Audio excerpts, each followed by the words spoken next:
Es ist dem Feind gelungen, die Front in breiter Formation zu durchbrechen. Im Süden hat der Gegner Zossen genommen und stößt auf Stahnsdorf vor. Der Feind operiert jetzt am nördlichen Stadtrand zwischen Frohnau und Pankow. Und im Osten ist der Feind bis zur Linie Lichtenberg-Marsdorf-Karlshorst gelangt. Mit dem Angriff Steiners wird das alles in Ordnung kommen. Mein Führer, Steiner konnte nicht genügend Kräfte für einen Angriff massieren. Der Angriff Steiner ist nicht erfolgt.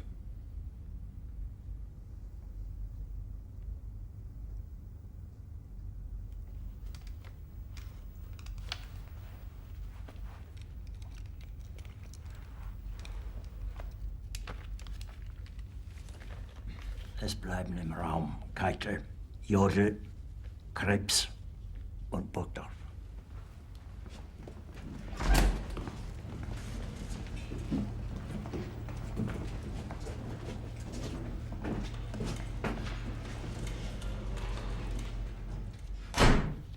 Das war ein Befehl!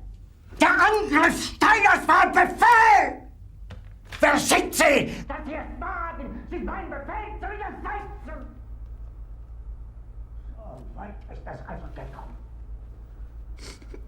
Das Militär hat mich belogen! Jeder hat mich belogen, sogar die SS! Die gesamte Generalität ist nichts weiter als ein Haufen niederträchtiger, treuloser Feiglinge! Mein Führer, ich kann nicht zulassen, dass die Soldaten, die für Sie verbringen... Nicht als Feiglinge! Verreiter, Versager! Mein Führer, was Sie da sagen, ist ungeheuerlich! Die Generalität ist das Geschmeiß des deutschen Volkes! Sie ist ohne Ehre! Sie nennen sich Generale, weil Sie Jahre auf Militärakademien zugebracht haben, nur um zu lernen, wie man Messer und Gabel hält! Jahrelang hat das Militär meine Aktionen nur behindert.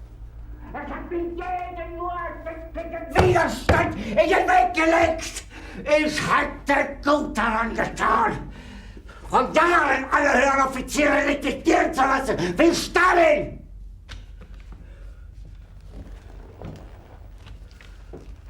Ich war nie auf einer Akademie.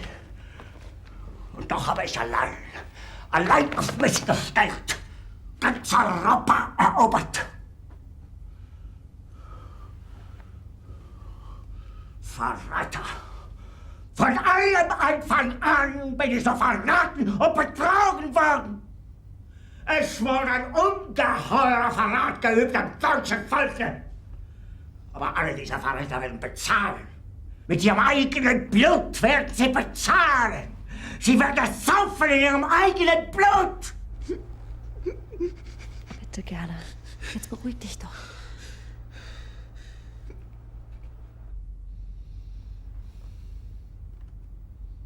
Meine Befehle sind in den Wind gesprochen. Es ist unmöglich, unter diesen Umständen zu führen. Es ist aus.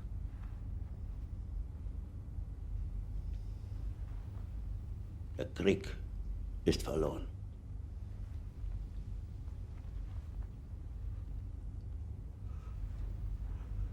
Aber wenn Sie, meine Herren, glauben, dass ich deswegen Berlin verlasse, irren Sie sich gewaltig. Eher jage ich mir eine Kugel durch den Kopf.